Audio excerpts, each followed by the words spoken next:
आज का हमारा टॉपिक है food chain and food web, खाद्य श्रृंखला व खाद्य जाल। खाद्य श्रृंखला क्या है ये जानना ज़रूरी है। तो पादपों द्वारा बनाए गए कार्बनिक पदार्थों में जीवधारियों के लिए उपयोगी ऊर्जा संग्रहित होती है। यानी जो प्रोड्यूसर हैं इनमें जो सूर्य से विकिरण के रूप में जो एनर्जी आती है उसको रासायनिक क्रिया द्वारा स्टोर या संग्रहित किया जाता है। इन कार्बनिक पदार्थों को खाद्य पदार्थ कहा जाता है और इन खाद्य पदार्थों का उपयोग प्राथमिक स्तर के उपभोक्ता करते हैं। इन उपभोक्ताओं को द्वितीय स्तर के उपभोक्ता खाद्य पदार्थ के रूप में ग्रहण करते हैं और फिर ये अगले स्तर के उपभोक्ता के लिए स्वयं खाद्य बन जाते हैं। इस अनुक्रम को खाद्य श्रृंखला यानी फूड चेन कहा जाता है। सामान्यतः खाद्य श्रृंखला को निम्न प्रकार से दर्शाया जा सकता है। सबसे पहले उत्पादक प्रोड्यूसर प्लांट और प्लांट्स को भोजन के रूप में ग्रहण करने वाले शाकाहारी यानी जैसे गाय भैंस मवेशी जो हैं, और शाकाहारियों को भोजन के रूप में ग्रहण करने वाले मांसाहारी।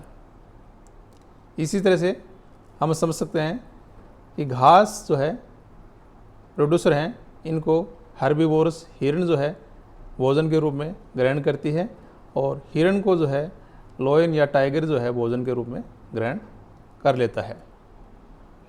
तो उत्पादकों यानी प्लांट से खाद्य ऊर्जा का स्थानांतरण शाकाहारी जीवों यानी प्राथमिक उपभोक्ताओं में होता है। शाकाहारी हो गए ना, वो क्या हो गए प्राइमरी कंज्यूमर। तो प्रकाश संश्लेषण प्रक्रिया द्वारा जो हरे पादप हैं वो सूर्य की ऊर्जा को, मैंने अभी बताया कि जो विकिरणों के रूप में सूर्य से जो एनर्जी आती है उसको रासायनिक क्रिया द्वारा रासायनिक ऊर्जा में बदल देते हैं। अतः किसी भी खाद्य श्रृंखला में प्रथम पोषक स्तर पर उत्पादक होते हैं, जिन्हें कि प्रोड्यूसर भी कह सकते हैं।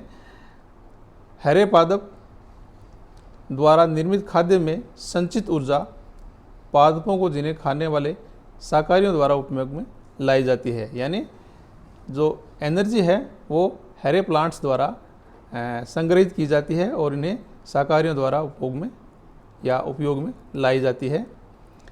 ये द्वितीयक पोषक स्तर होते हैं।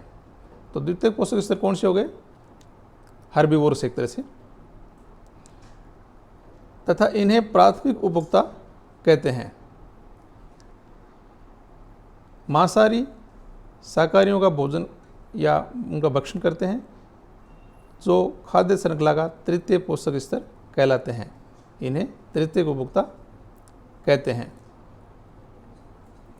जैसे हम इस आरेख से समझ सकते हैं कि मान लो ये कोई डेजर्ट में ग्रासलैंड है और इसमें जो श्रृंखला है वो इस तरह से है कि ग्रास है उसको पशु जो है भोजन के रूप में ग्रहण कर रहे हैं और भोजन पशुओं को जो है मनुष्य ग्रहण कर रहा है।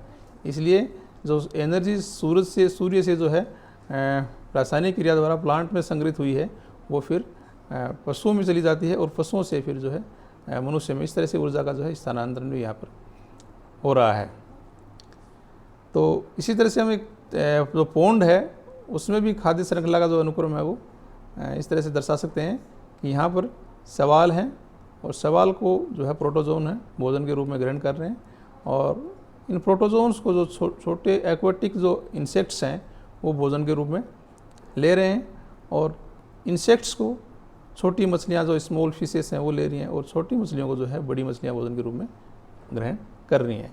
तो इस तरह से भोजन की एक श्रृंखला बनती जा रही है। यानी जो शैवाल हैं उनको प्रोटोजोन्स को इंसेक्ट को छोटी फिश को बड़ी मछलियाँ, इस तरह से भोजन की एक चेन बन रही है। इसी तरह से हम अगर एक टिपिकल जो है फूड चेन को निरूपित करें, उनका एक चित्रण करें, तो इस तरह से भी दर्शा सकते हैं कि जो प्राथमिक स्तर पर यानी प्रोड्यूसर जो हैं वो एनर्जी का संग्रहण उसमें होता है। तो प्रोड्यूसर जो है उनको कंज्यूमर जो है ग्रहण करते हैं। तो कंज्यूमर जो है सबसे पहले हर्बीवोर्स हैं, तो वो प्राथमिक कंज्यूमर हो गए। हर्बीवोर्स को खाने वाले सेकेंडरी कंज्यूमर्स, और सेकेंडरी कंज्यूमर्स को भी जो खाने वाले टॉप कंज्यूमर्स जिनको कह सकते हैं वो हैं टर्शरी या तृतीयक उपभोक्ता। तो इसको हम पी से C1, C1 से C2 और C2 से C3, यानी P क्या है producer, C1 primary consumer, C2 secondary consumer और C3 टर्शरी कंज्यूमर। प्राथमिक उत्पादक शाकाहारी, मांसाहारी और सर्वोच्च मांसाहारी, इस रूप में भी इसको दर्शाया जा सकता है कि T1, T2, T3, T4 इस तरह से। और फिर जो है लास्ट में इनको डिकम्पोजर्स जो है अपघटक भी इस श्रृंखला में शामिल होते हैं। सामान्यतः प्रकृति में दो प्रकार की खाद्य श्रृंखलाएँ पाई जाती हैं। एक होती है चारण खाद्य श्रृंखला यानी ग्रेजिंग फूड चेन। जो ग्रेजिंग फूड चेन है यह हरे प्लांट्स जो हैं, हरे पादप हैं, इनसे प्रारंभ होकर चारण, शाकाहारी और फिर मांसाहारी तक जाती है। इस प्रकार की खाद्य श्रृंखला वाले पारिस्थितिकी तंत्र सौर ऊर्जा के प्रवाह है, प्रवाह का मतलब इनफ्लक्स कह सकते हैं, पर निर्भर करती है। प्रकृति में अधिकांश जो इकोसिस्टम है इसी प्रकार की खाद्य श्रृंखला मिलती है। तो ऊर्जा की दृष्टि से ये श्रृंखला अत्यंत महत्वपूर्ण होती है। जलाशयों में मिलने वाले जो प्लांट प्लैंकटन कह सकते हैं, एनिमल जो प्लैंकटन, पादप प्लवक और जंतु प्लावक, और उसके बाद में मछली, इस तरह से एक श्रृंखला बनता है, भोज्य श्रृंखला बनती है। जो पादप प्लवक हैं उनको जंतु प्लावक भोजन के रूप में ग्रहण कर रहे हैं, और जंतु प्लावक को जो है मछली भोजन के रूप में ग्रहण करती है। इसी तरह से हम ग्रास लैंड जो है उनमें भी इस तरह से जो खाद्य श्रृंखला अपने को देखने को मिलती है। वहाँ पर जैसे ग्रास है, ग्रास लैंड में जो है ग्रास प्रोड्यूसर हैं, और इनको खरगोश जो है भोजन के रूप में ग्रहण कर रहा है, और खरगोश को जो है लोमड़ी जो है भोजन के रूप में ग्रहण कर रही है, और लोमड़ी को फिर जो आगे है कोई टाइगर या जेकाल या कोई लायन जो है भोजन के रूप में ग्रहण कर सकती है। इस तरह से ये चारण खाद्य श्रृंखला का एक उपयुक्त उदाहरण है। चारण खाद्य श्रृंखला जो है ग्रेजिंग फूड चेन है, इसको पुनः दो भागों में हम बांट कर अध्ययन कर सकते हैं। पहला है परभक्षी श्रृंखला यानी प्रीडेटर चेन। ये श्रृंखला प्लांट से शुरू होकर छोटे जंतुओं से होती हुई बड़े जंतुओं तक जाती है। यानी ये जो प्रेडेटर की जो चेन है, ये इसकी शुरुआत कहाँ से होती है, प्लांट से, और प्लांट्स को जो भोजन के रूप में ग्रहण करते हैं वो छोटे जंतु, और छोटे जंतुओं को फिर बड़े जंतु। इसी तरह से दूसरी जो श्रृंखला है ग्रेजिंग की, वो है पैरासाइट चेन, परजीवी श्रृंखला। ये श्रृंखला भी पादपों से प्रारंभ होती है, और पादपों से प्रारंभ होकर बड़े जीवों से होती हुई छोटे जीवों में जाती है। अब जैसे हम इस खाद्य श्रृंखला के आरेख से हम समझ सकते हैं, यहाँ पर जो है सन है, यहाँ से जो है सोलर एनर्जी विकिरण के रूप में निकल रही है, और ये जो विकिरण है ये प्रोड्यूसर द्वारा रासायनिक क्रिया द्वारा इनको खाद्य में भोजन के रूप में परिवर्तित कर लिया जाता है। और जो प्लांट्स हैं, प्रोड्यूसर हैं, इनको प्राइमरी कंज्यूमर्स हैं, जिनको हम हर्बीवोर्स भी कह सकते हैं, ये भोजन के रूप में ग्रहण करते हैं। और फिर प्राइमरी को यहाँ पर सेकेंडरी कंज्यूमर्स, और सेकेंडरी को टर्शरी कंज्यूमर्स, और टर्शरी को भी कई बार ये देखा गया कि क्वार्टनरी चतुर्थ जो पोषक है वो ग्रहण कर रहे हैं, जो कि टॉप मांसाहारी कह सकते हैं। और फिर ये जो है इनके डेड होने से जो है ये बैक्टीरिया और जो फंगस है वो इनको वापस जो है नेचुरल एलिमेंट्स में कन्वर्ट कर देते हैं। दूसरी जो श्रृंखला है, पहली हमने बात की थी ग्रेजिंग फूड चेन, और सेकंड जो है अपर्दन खाद्य श्रृंखला या डेट्रिटस फूड चेन। इस प्रकार की खाद्य श्रृंखला मृत कार्बनिक पदार्थों से प्रारंभ होकर इन खाद्य पदार्थों का खाद्य रूप में उपभोग करने वाले सूक्ष्म जीवों से होकर सूक्ष्म जीवों के परभक्षी तक जाती है, यानी सूक्ष्म जीव का भी जो परभक्षण कर रहे हैं प्रेडेटर्स हैं वहाँ तक जाती है। ये पारितंत्र दूसरे पारितंत्र में आने वाले कार्बनिक पदार्थों में निर्भर होते हैं। शीतोष्ण वन में एकत्रित कर्कट में पाए जाने वाली खाद्य श्रृंखला इसका एक अच्छा उदाहरण है। प्रकृति में दोनों प्रकार की भोजन श्रृंखलाएं निरंतर चलती रहती हैं। दोनों कौन सी? एक तो अभी अपने बात की थी ग्रेजिंग वाली, है ना, चारण खाद्य श्रृंखला, और दूसरी है अपवर्दन खाद्य श्रृंखलाएं। तो दोनों जो खाद्य श्रृंखला हैं वो प्रकृति में निरंतर चलती रहती हैं, परंतु अपवर्द यानी डेट्रिटस भोजन श्रृंखला वनों और जो ग्रासलैंड इकोसिस्टम है वहाँ पर ये ज़्यादा महत्वपूर्ण होती हैं। जलीय या जो समुद्री इकोसिस्टम है वहाँ पर जो है जो चारण या ग्रेजिंग इकोसिस्टम में जो है खाद्य श्रृंखला है उसका उपयोग या योगदान है वो ज़्यादा होता है। अब है खाद्य जाल, फूड वेब। अभी हमने बात की थी फूड चेन की। फूड चेन में जो है भोज्य और भोजन करने वाले जो जीव हैं उनमें एक क्रम बनता है, यानी प्रोड्यूसर से प्राइमरी कंज्यूमर्स, प्राइमरी से सेकेंडरी, सेकेंडरी से टर्सरी, टर्सरी से क्वार्टरली, इस तरह से जो भोजन करने वाले जीव हैं उनका एक श्रृंखला, उनका एक क्रम बनता है, वो फूड चेन।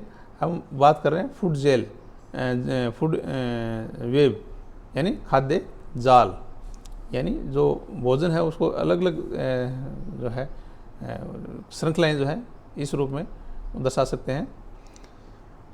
प्राकृतिक परिस्थितियों में इकोसिस्टम में पाई जाने वाली खाद्य श्रृंखलाएं एक दूसरे से एकल रूप में जो है नहीं होती, वरन एक दूसरे से संबद्ध होती है, यानी इंटरकनेक्ट होकर अंतर्गत रूप से प्रतिरूप बनाती हैं। तो कहने का मतलब हो गया जो इकोसिस्टम में जो खाद्य श्रृंखलाएं जो फूड चेन पाई जाती हैं वो अभी अपने बताया कि वो एकल खाद्य श्रृंखला की अपने बात की थी, लेकिन ये एकल नहीं होकर आपस में क्या होती हैं, इंटरकनेक्टेड होती हैं, संबद्ध होती हैं, और इस तरह से एक उनका जाल बनता है ना। एकल श्रृंखला को अपने फूड चेन के रूप में बात की थी, और यहाँ पर जो है एकल नहीं होकर जब इंटरकनेक्टेड होती हैं तो वो एक वेब का निर्माण कर लेती हैं। तो खाद्य श्रृंखलाएँ विभिन्न पोष रीतियों से, यानी जो पोषण के विभिन्न तरीके हैं, में विभिन्न जीवों द्वारा परस्पर संबद्ध रहती हैं। मान लीजिए घास स्थल के चारण खाद्य श्रृंखला में खरगोश की अनुपस्थिति में, क्योंकि मान लो ग्रासलैंड है और वहाँ पर जो है प्राइमरी जो कंज्यूमर है वो खरगोश है, हेयर है, क्योंकि घास को क्या कौन खा रहा है, खरगोश खा रहा है, कि अनुपस्थिति में अगर वो वहाँ पर नहीं है, या खरगोश के अतिरिक्त चूहे भी घास का चारण कर सकते हैं, है ना, तो चूहे को फिर सांप और सांप को बाज जो है भोजन के रूप में ग्रहण कर रहा है। इस प्रकार खाद्य श्रृंखला की प्रत्येक पोष रीति में विकल्पी जीव उपस्थित रहते हैं जो कि सम्मिलित रूप से एक तरह से इंटरकनेक्टेड होते हैं और एक तरह से खाद्य जाल का निर्माण करते हैं। यानी एक जीव दूसरे जीव को खा रहा है, दूसरा तीसरे को खा रहा है, लेकिन ऐसा नहीं है कि वो ही जीव उसी को खाएगा, कोई दूसरा जीव भी जो है उसका विकल्प हो सकता है। खाद्य स्थल पर अनेक खाद्य श्रृंखलाएँ एक दूसरे के साथ परस्पर संबंध प्रदर्शित करती हैं, यानी एक दूसरे से जुड़ाव जो है प्रदर्शित करती हैं और जाल बना लेती हैं।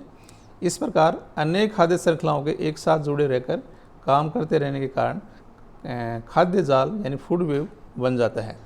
खाद्य श्रृंखला में पादपों को चूहे खाते हैं, परंतु इनके अलावा पादपों को खरगोश भी भोजन के रूप में ग्रहण करते हैं। अतः इसको यूँ भी कह सकते हैं कि जो है जो प्लांट्स है, प्लांट्स को कौन खा रहा है, यहाँ पर प्लांट्स को जो है चूहा खा रहा है, प्लांट्स को खरगोश खा रहा है, लेकिन प्लांट्स को टिड्डा भी खा सकता है। इसलिए यहाँ पर एक जो भोजन का है वो जाल बनता है। इस तरह से जो चूहे, मान लो चूहे जो है ग्रास को खा रहे हैं, तो चूहों को सर्प जो है भोजन के रूप में ग्रहण कर रहा है, और सांप को जो है बाज यानी हॉक जो है वो भोजन के रूप में ग्रहण कर रहा है। लेकिन एक दूसरा क्रम यहाँ और भी देखा गया है कि जो सर्प है उसको ज़रूरी नहीं है कि उसको सिर्फ बाज ही भोजन के रूप में ग्रहण करेगा, सर्प को पिकॉक भी भोजन के रूप में लेते हुए देखा गया है, उसको भोजन के रूप में ग्रहण कर सकता है। इस प्रकार से एक समुदाय में अनेक जो खाद्य श्रृंखलाएँ जुड़ी रहती हैं और खाद्य जाल यानी फूड वेब का निर्माण करती हैं।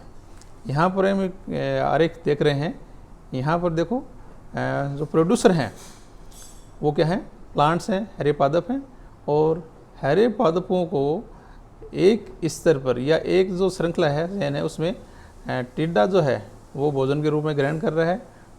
जो टिड्डा जो क्या हो गया, प्राइमरी कंज्यूमर, और टिड्डे को जो है वो रेप्टिलियन जो है वो भोजन के रूप में ग्रहण कर रहा है। तो ये रेप्टिलियन जो है, वेरिएंटस मान लीजिए या कोई लिजार्ड मान लीजिए, ये सेकेंडरी कंज्यूमर हो गया। और इस सेकेंडरी कंज्यूमर्स को, इस लिजार्ड को जो है कोई हाउक जो है वो या बाज जो है भोजन के रूप में ग्रहण कर रहा है, तो ये टर्सरी जो है कंज्यूमर हो गया। अगर इस बाज को भी अगर मान लो कोई लोइन अगर भोजन के रूप में ग्रहण कर रहा है तो वो कौन सा हो गया, क्वार्टनरी कंज्यूमर हो गया। तो यहाँ पर हमने एक चेन देखी कि जो है उत्पादक उसको टिड्डा भोजन के रूप में ग्रहण कर रहा है, और टिड्डे को जो है रेप्टिलियन ले रहा है, और रेप्टिलियन को जो है हाउक या बाज जो है भोजन के रूप में ले रहा है, और हाउक को लायन। दूसरी ओर हम देख रहे हैं कि यही जो प्लांट्स हैं इसको सिर्फ टिड्डा ही भोजन के रूप में ग्रहण नहीं कर रहा है, इसको खरगोश भी भोजन के रूप में ग्रहण कर रहा है, और उसी खरगोश को फिर बाज भी भोजन के रूप में ग्रहण कर रहा है। इसी तरह से प्लांट्स को भोजन के रूप में चूहा भी ग्रहण कर रहा है, और चूहे को सांप भोजन के रूप में ग्रहण कर रहा है, और सांप को जो है हावक या जो बाज है वो भोजन के रूप में ग्रहण कर रहा है। तो जो टॉप कंज्यूमर्स है वो यहाँ पर क्या है, बाज है, हावक है, लेकिन जो है प्रोड्यूसर है उसकी अलग अलग श्रृंखलाएं बन रही है। प्रोड्यूसर को टिड्डा भी खा रहा है, प्रोड्यूसर को खरगोश भी खा रहा है, प्रोड्यूसर को चूहा भी भोजन के रूप में ग्रहण कर रहा है। तो घास स्थल के खाद्य जाल को चित्र के रूप में कई प्रकार से प्रदर्शित किया जा सकता है, जिसमें से कुछ जो श्रृंखलाएं वो इस प्रकार से हैं। जैसे कि मान लो अपने अभी बात की है कि ग्रास है यानी प्रोड्यूसर हैं, और इनको जो ग्रास होपर है वो भोजन के रूप में ग्रहण कर रहा है। तो ग्रास होपर यहाँ पर क्या हो गया, प्राइमरी कंज्यूमर, और प्राइमरी कंज्यूमर को जो है बाज भोजन के रूप में ग्रहण कर रहा है, तो ये क्या हो गया, सेकेंडरी कंज्यूमर। इसी तरह से ग्रास है, ग्रास को ग्रास होपर भोजन के रूप में ग्रहण कर रहा है, ग्रास होपर को कोई लिजार्ड या छिपकली जो है भोजन के रूप में ग्रहण कर रही है, और वो छिपकली को बाज भोजन के रूप में ग्रहण कर रहा है। इसी तरह से यहाँ पर हमने देखा कि ग्रास है उसको खरगोश भोजन के रूप में ग्रहण कर रहा है, खरगोश को बाज भोजन के रूप में ग्रहण कर रहा है, और जो बाज है उसको फिर जो है कोई टॉप कार्निवोर्स जो है वो भोजन के रूप में ग्रहण कर रहा है। इसी तरह से ग्रास को जो है चूहा भोजन के रूप में ग्रहण कर रहा है, चूहे को बाज भोजन के रूप में ग्रहण कर रहा है, या ग्रास को चूहा भोजन के रूप में ग्रहण कर रहा है, या और जो चूहा है उसको स्नेक जो है सांप है भोजन के रूप में ग्रहण कर रहा है, और सांप को बाज। इस तरह से जो है कई श्रृंखलाएँ हैं एक साथ यहाँ पर बन रही हैं, और ये जो है इंटरकनेक्टेड हैं। इस तरह से ये फूड वेब का निर्माण हो रहा है यहाँ पर। तो बाज के अतिरिक्त अंतरिम जो पोषरीति है उसमें जो है गिद्ध, लोमड़ी या मानव या कोई भी हो सकता है, टॉप कंज्यूमर्स जो है कार्निवोर जो है वो हो सकता है। इसी तरह का एक जटिल जो है खाद्य श्रृंखला जो है उस यहाँ पर हम इस आरेख में देख रहे हैं। यहाँ पर जैसे प्लांट्स हैं वो प्राइमरी कंज्यूमर्स हैं, प्लांट्स को ये सशक जो है खरगोश ले रहा है, खरगोश को बाज, ये भी हमने बात कर ली है इसकी। इसी तरह से प्लांट्स को जो है चूहा ले रहा है, चूहे को बाज भोजन के रूप में ग्रहण कर रहा है। इसी तरह से प्लांट्स को जो है कोई बर्ड्स मान लो भोजन के रूप में ग्रहण कर रहा है, कौन से बर्ड्स, मान लो जो बीजों को भोजन के रूप में ग्रहण कर रहे हैं, तो प्लांट्स को बर्ड्स और बर्ड्स को फिर बाज भोजन के रूप में ग्रहण कर लेता है। इसी तरह से प्लांट्स को जो है टिड्डा, और टिड्डे को मान लो मेंढक भोजन के रूप में ग्रहण कर रहा है, मेंढक को सांप भोजन के रूप में ले लेता है, और सांप को फिर बाज ले लेता है। इसी तरह से जो प्लांट्स है उसको टिड्डा भोजन के रूप में ग्रहण कर रहा है, टिड्डे को जो है इंसेक्ट, कोई बड़ा इंसेक्ट जो है, ऐसा देखा है इंसेक्ट में भी, इंसेक्ट भोजन करता है, और वहाँ से इंसेक्ट को जो है मेंढक ले लेता है, मेंढक से सांप, सांप से बाज। इस तरह से खाद्य जाल के रूप में जो है अनेक श्रृंखलाएँ एक इंटरकनेक्टेड रूप में या अंतर्ग्रहित रूप में दिखाई दे रही हैं, और ये क्या है, फूड वेब। एक अन्य एग्जाम्पल हम यहाँ पर और देख रहे हैं कि एक घास स्थलीय जो है पारिस्थितिक तंत्र में जो खाद्य जाल है वो इस तरह से बन रहा है। यहाँ पर जो है पादप हैं प्राइमरी कंज्यूमर्स, और इनको जो है ग्रास होपर को जो है गिरगिट ले रहा है भोजन के रूप में, और गिरगिट को जो है हावक, और इसी तरह से दूसरे रूप में जो है, ये भी बात कर चुके हैं अपन इसके बारे में पहले ही, मैंने पहले बता दिया था आपको कि घास को जो है खरगोश भी ले रहा है, खरगोश को बाज खा रहा है। इसी तरह से घास को जो है चूहा और चूहे को सांप, सांप को बाज जो है भोजन के रूप में ग्रहण कर रहा है। तो इकोसिस्टम में स्टेबिलिटी के लिए खाद्य जालकों की महत्वपूर्ण भूमिका होती है। साथ ही किसी भी जीव की उत्तरजीविता के लिए संतुलित इकोसिस्टम का होना आवश्यक है।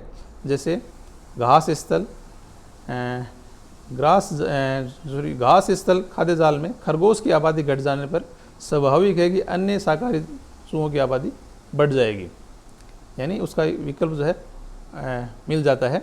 परिणामतः वे मांसाहारी जिन्हें खरगोश का मांस प्रिय हो उनकी आबादी भी घट जाएगी, यानी वो एक दूसरे को प्रभावित करते हैं।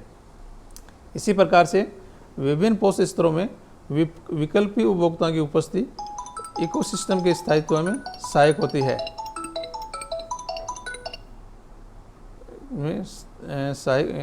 इसी प्रकार जो है विभिन्न प्रकार के पोषक स्तरों पर विकल्पी उपभोक्ताओं की उपस्थिति पारितंत्र के स्थायित्व में सहायक होती है। इसके अलावा तंत्र में पाए जाने वाले सभी जीवों के अस्तित्व के लिए इकोसिस्टम का संतुलित होना अत्यंत आवश्यक है। इकोसिस्टम में जितनी अधिक विविधता होगी, खाद्य जाल उतना ही जटिल होगा। और खाद्य जाल की जटिलता जो है मुख्यतः दो जो लक्षण हैं, दो जो करैक्टर हैं, उन पर निर्भर करती है। पहला है खाद्य श्रृंखला की लंबाई। जितनी ज़्यादा लंबी होगी खाद्य श्रृंखला, उतनी ही जो खाद्य जाल है उसमें जटिलता देखने को मिलेगी। तो इकोसिस्टम में जीवों की विविधता उनके खाद्य स्वभाव पर आधारित होती है, और जीवों के खाद्य स्वभाव में जितनी अधिक विविधता होगी, खाद्य श्रृंखला उतनी ही अधिक लंबी होगी। दूसरा है खाद्य श्रृंखला के विभिन्न पोषक स्तरों पर उपभोक्ता विकल्पों की उपस्थिति, यानी जो एक पोषक स्तर से दूसरे पोषक स्तर या दूसरे से तीसरे में जो उपभोक्ता हैं उनके कितने विकल्प हैं, ये भी निर्भर करेगा। तो किसी पोषक स्तर में जितने अधिक विकल्प होंगे, किसी भी ट्रॉफिक लेवल पर जितने ज़्यादा विकल्प होंगे, उतना ही अधिक इंटरकनेक्टेड खाद्य जाल बनेगा। उदाहरण के लिए गहरे विशाल सागरों या जो जीवों की विविधता अधिक होने पर इन इकोसिस्टम में खाद्य जाल भी अधिक जटिल होता है। तो कहाँ पर जो विशाल महासागर हैं और वो गहरे भी हैं, और वहाँ पर जो है जीवों की विविधता मिलेगी, तो वहाँ पर जो है उनकी इंटरनिर्भरता है। जो ट्रॉफिक लेवल हैं वो भी लंबे होंगे और वहाँ पर उनका विकल्प भी ज़्यादा मिलेगा। क्योंकि एक मछली अगर वो ज़रूरी नहीं है कि उसी को भोजन के रूप में, दूसरी पर्टिकुलर मछली को ही भोजन के रूप में ग्रहण करें, उसके अनेक विकल्प होते हैं। दूसरे जो जीव हैं वो भी भोजन के रूप में ग्रहण कर लेते हैं। तो पारितंत्र के स्थायित्व के लिए खाद्य जाल बहुत ज़रूरी है, और प्रत्येक पोषक स्तर पर जीव समष्टि का नियंत्रण प्राकृतिक कारणों से होता है। यदि किसी कारणवश एक पोषक स्तर की जीव समष्टि अचानक कम हो जाती है, तो एकांतरित पथों द्वारा ऊर्जा प्रवाह के कारण इकोसिस्टम की कार्यप्रणाली पर प्रभाव नहीं पड़ता है।